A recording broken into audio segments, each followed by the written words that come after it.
I was inappropriately touched a couple of years ago, or a year ago, in a church, and it's time to talk about it. Somewhere in 2023, yes, in 2023, I was heading back to the house from an evening class, and I wore a cream top and a skirt that day to school. On my way back, I was in the church show, and the church show stopped by to like get people on board. And there was this particular man that looked off to me, and I was just praying to God, like, don't let him sit beside me. Just praying he doesn't sit beside me, right? And he happened to sit beside me, and I was like, breathe, just breathe, right? And fast forward, he started looking at me weird, and it was uncomfortable. But I was like, let me just like make sure I don't touch him. Already, I don't like when people touch me at all. So secondly, I was time for me to get off the car, the church show, like when they go to my bus stop, the junction I was getting off at. And you see this thing where in Ghana, where people don't want to get down for you to get down, and they like sort of adjust their body like this. That was what happened. I already didn't want the man to like lean against the chair for me to get out, right? Because I was feeling off about him in the first place.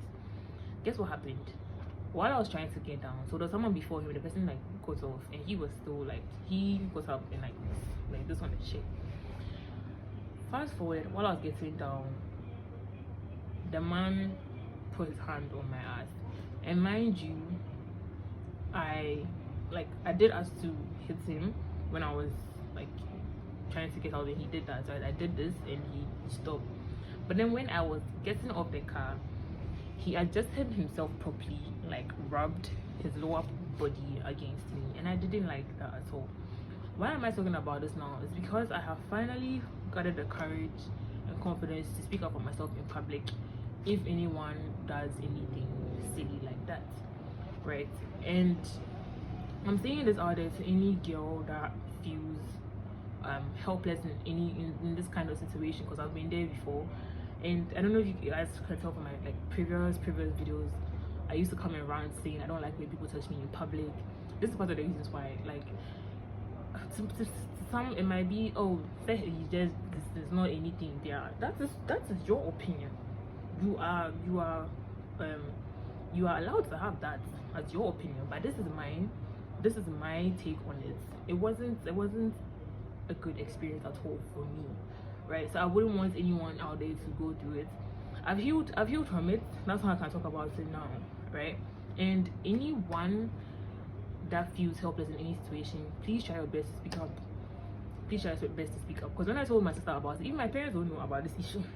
When I told my older sister about it, she was like, I should have at least screamed or something. I was like, I didn't know what to do in that situation, right? I was so scared and timid and helpless that I couldn't say anything about it. So please, if you are out and you feel unsafe, just make sure you find yourself home, or make sure you're going out with people you know and people you trust. Find like you're a grown-ass person and you can walk around freely. That's okay. But then the thoughts you have are different from the thoughts that someone has towards you when you're out in town. People, if you wear full clothes and they still get raped and all that, so how much more someone that was just sitting down and minding her own business, right? So no one to come and see, oh, you're probably wearing a short skirt or something. The skirt was literally just slightly above my knee, and when I felt it was above my knee, I pulled the skirt down, right? So if anything, this is just like just an awareness video. Yes, an awareness video to like both girls and boys, like, just stay safe all day.